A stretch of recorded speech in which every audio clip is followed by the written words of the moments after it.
In the famous words of Florida Evans, damn, damn, damn, damn, damn, damn, damn, damn, damn. What's good, y'all? Welcome back to another edition of Game Plan Insights. You know who I am. This is not about to be a long video today. Matter of fact, I'm going to try to keep this video under 10 minutes. But the reason this is not about to be a long video is because right now it's just, I don't have no words. Like, I have one question. Well, I put up two, but I have one question. How did New York lose that game? That's my how. Like it's so like me and my friend, we was just looking back at the game. You know, we was watching the game as it goes, and we was, and you know, he was texting me. He was saying, "Orange and blue skies, baby, orange and blue skies." I said, and I ain't say nothing, and like I didn't say nothing, and basically, here's how I knew the Knicks was gonna lose. Once Tyrese Halliburton hit that shot, and they were in OT, I said Knicks lost. Because the morale was down. The confidence was shot. Like, the Knicks just allowed a 14-point comeback with less than 3 minutes to go. They were up 14 at the 2-minute and 51-second mark of the fourth quarter. Do you know the record of teams being up by 9+ points with less than 3 minutes to go all time? Oh, first. Until last night. But I'm going to talk about the Knicks in the later half, because I have a lot to say about them. Let's talk about Indiana. This Indiana team keeps finding ways to win. They keep finding ways to win. And it's crazy that a team like them always keep finding ways to win, and you wonder why. It's crazy.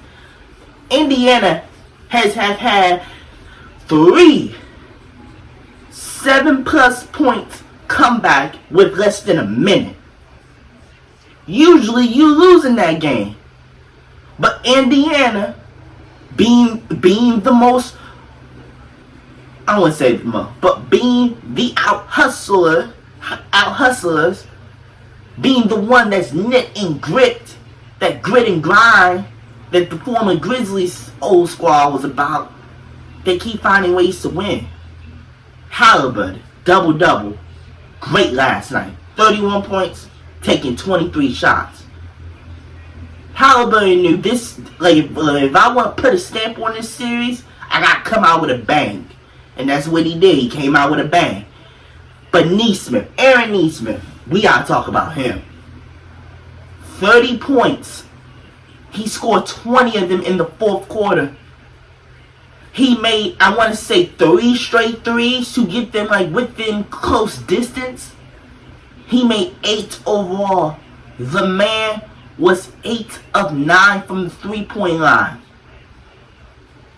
Where are you, Knicks defense? Where are you? We want to trade 5 first-round picks for Mikal Bridges, 4 unprotected, and he's nowhere to be found on defense. Why doesn't Tom Thibodeau say, you know what, Mikal, be on Aaron Nesmith, because he's hot? Why? And that's all. And it's like, and I was watching this sports content late last night, and about how the Knicks for the NBA Finals is good. I don't have an opinion on that. Maybe it is, maybe it's not. But do you know what's worse than losing to the Boston Celtics in 5? Losing to the same team that beat you last year. Indiana's out here to prove that them being the Knicks wasn't a fluke last year. Like, they were legit. New York is trying to prove, hey, we stay healthy. We could have been make it to the NBA Finals. So we beat Boston. We would have gave Boston a run for their money last year, apparently. That's what in their eyes was. But you got to go through Indiana. Indiana's trying to make their first NBA Finals. But I want to talk about Rick Carlisle for a second. And the reason I want to talk about him is because the way things ended in Dallas, and we thought he was going to retire. Let's be honest, when everybody first thought of him going to the Pacers, back when he first coached, remember, Rick Carlisle was a Pacer head coach before, I believe, if I'm not mistaken. Y'all can fact check me if I'm wrong. Everybody thought him going to the Pacers, like, dang, he about to die down there. They're not about to win anything down there. And look what this man's done. He has reshaped the culture of the Indiana Pacers, bringing back that old mentality they had in the 90s. He has gotten them to 2 Eastern Conference Finals, and they are 3 wins away from reaching an NBA Finals. So the success from going to Dallas, Indiana has been great, and it just further shows why this man is a Hall of Famer. Multiple conference finals, Western and Eastern Conference, NBA Finals. Yeah, been to the NBA Finals, I think a couple of times, if I'm not mistaken. I think 2 with Dirk. So the man knows how to coach, and I think it's time for him that we give him his respect. Because if you really think about it, I think these 2 teams are evenly matched up, except the one position that everybody is not talking about. Coaches. Rick Carlisle's been in this moment. Not saying Tom Thibodeau hasn't, but Rick Carlisle has experienced what they like to lose. He has experienced what it likes to win. And when you can use that to your advantage, you know how to play chess instead of checkers. You know how to play poker instead of dice. See what I'm saying? But I think Indiana's going to get respect of their own eventually. I think it's time for them to keep an eye out on them. Because when they first beat the Bucks, I think everybody knew they were going to beat the Bucks. I had Indiana in 7 beating the Bucks, but they beat them in 5. And then they just gentlemen swept the Cavs, and it raised an eye opener. No, y'all did not just gentlemen sweep the Cavs in 5 games. Like, what? And the way they did it, especially the last game, like I said, 3 of the wins, they came back from 7. And one of them was against the Cavs, at home, on the road. It's always something about these road wins coming back down for 7. I don't know. They don't panic under pressure. They not phased. It's something. Now let's get to New York side of things. Free throws. You cannot be shooting 40 free throws and missing double digits. And that's what the Knicks did. They didn't capitalize on the free throws. That's one. They went 28 of 40 from the free throw line. That's 70-some%. Good if you talking about like, hey, shooting the ball wise, or good taking the test maybe. Yeah, that's a C. Maybe not that good. But hey, it's good in other factors. But when you're playing a team sport, you can't be shooting as a team just over 70. Matter of fact, at 70%. Because now you leaving, and that's what happened down the stretch. Some of them free throws, like when the Knicks had a chance to put a stamp and close this game out, Cat missed a 3 free throw, OG Anunoby missed a free throw, and it's like, dang, like, you wasn't able to stop the Pacers. The Pacers hit like maybe 6 consecutive shots to bring the league down even more, to be back in a position where they can either win the game or tie it. And I know everybody was like looking at that shot when Halliburton made it, like, oh my gosh, no, he did not just made that.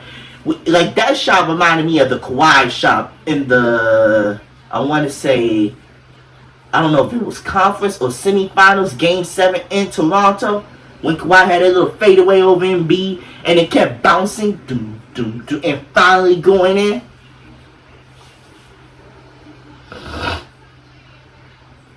And, was playing beside me, of course, first take, of course, by the time I'm recording this, it's about maybe close to 10:30, maybe like 10:15. I'm not sure the exact time of recording this. I have a clock. I'm not trying to look at the clock.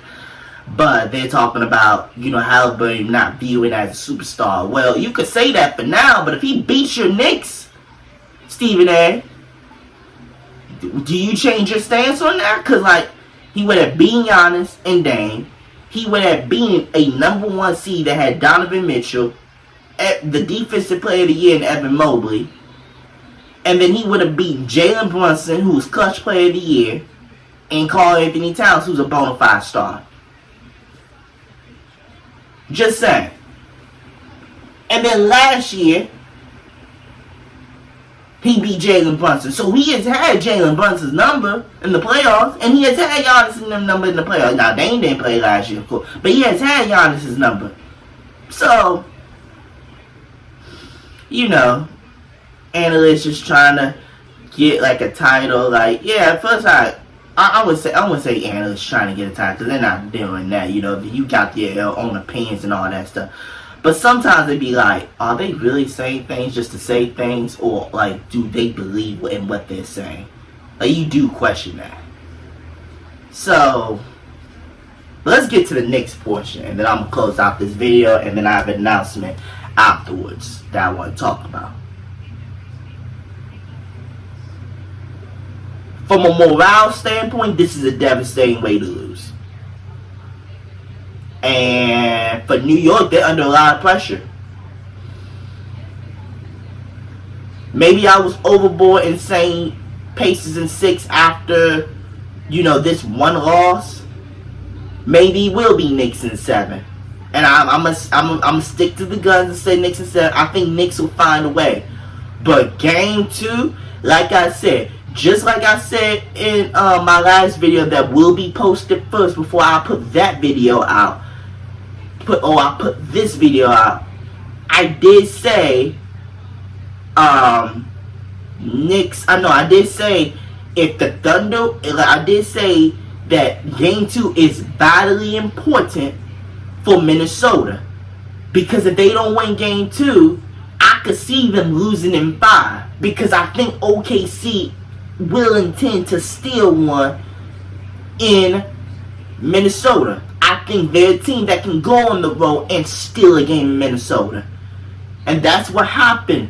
The Lakers couldn't go to Minnesota, and the Warriors couldn't. Well, the Warriors stole one in Minnesota, but they couldn't steal one back at home without Steph. So it kind of evened it out. But if OKC wins game 2, and then they take one of the 2 in Minnesota, I think Minnesota loses in 5.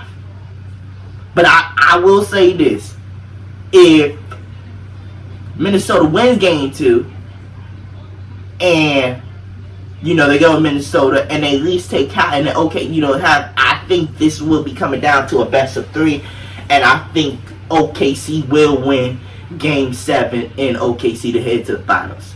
But it comes with some caveats. But let me stop talking about OKC, because I gave OKC Minnesota, because I gave them their section yesterday. When I record this video, and when you see this video get posted, when you see that video get posted, and then at the time you see this video. For the Knicks, I'll talk about morale. Confidence. It's shot. I know New York fans ain't happy today. They were excited, jumping all their guns, putting a honey all over themselves. We going to the finals. And I was with them. I wasn't putting honey all over myself, but hey, I was with them. Go New York, go New York. I was with them. And then, game 1 comes. You feeling excited, Indiana comes out blazing, but then you hold the fire. And then, Indiana did what they did and came back and won. It's sad. That's the reality we living in. And I might be over 10 minutes now. I'm not about to lie with you.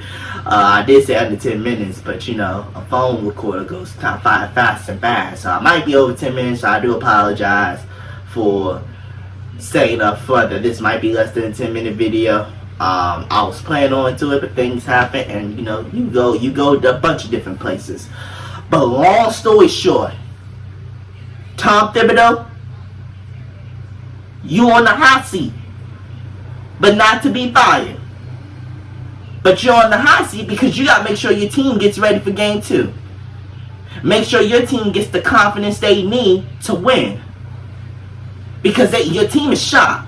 The confidence is shot and your team is shot. So Tom Thibodeau, you need to be a head coach and get them boys ready for game 2. And then try to go in Indiana and steal one. If you can. Because if you lose game 2, I promise you this. You're not getting to a game 7 in New York. And if I'm wrong, I'll eat crow on that. But I promise you, you're not getting to a game 7. The best you might get to is game 6. And Indiana is not going to let themselves go back to New York for a game 7. They're just not. They're some young whippersnappers. They're young and hungry, and they ready to light the world on fire. How?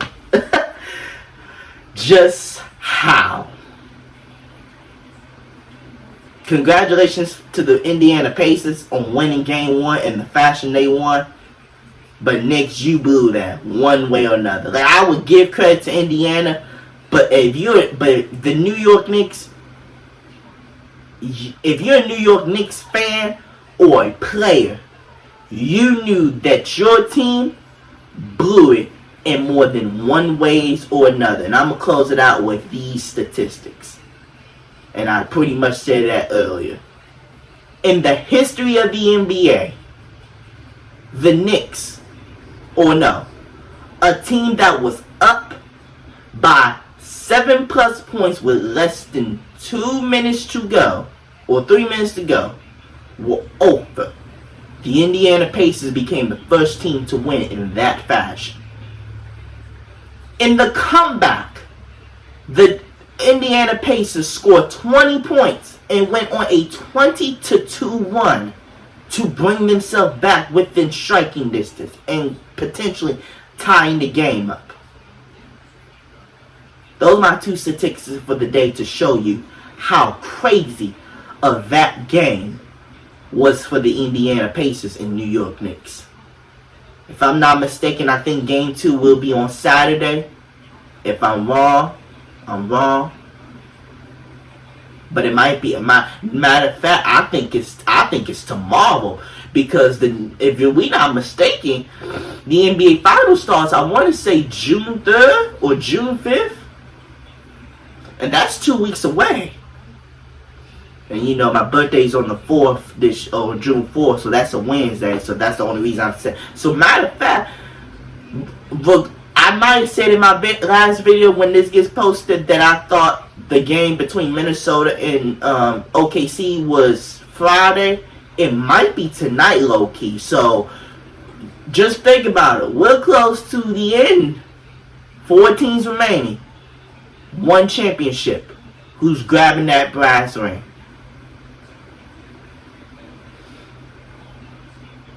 I want to thank y'all for another, I want to thank y'all for just sitting down and talking with y'all this morning as the time I'm recording this about this game, because I did ask last night, did y'all want to see a video about this game?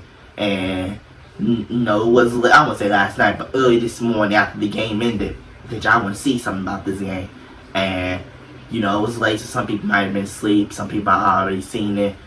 I got 2 likes, of course, so 2 likes told me, go ahead and make this video. So I appreciate y'all just for watching it. And yeah, Indiana won in game 1. And you know what? I'm out. Damn.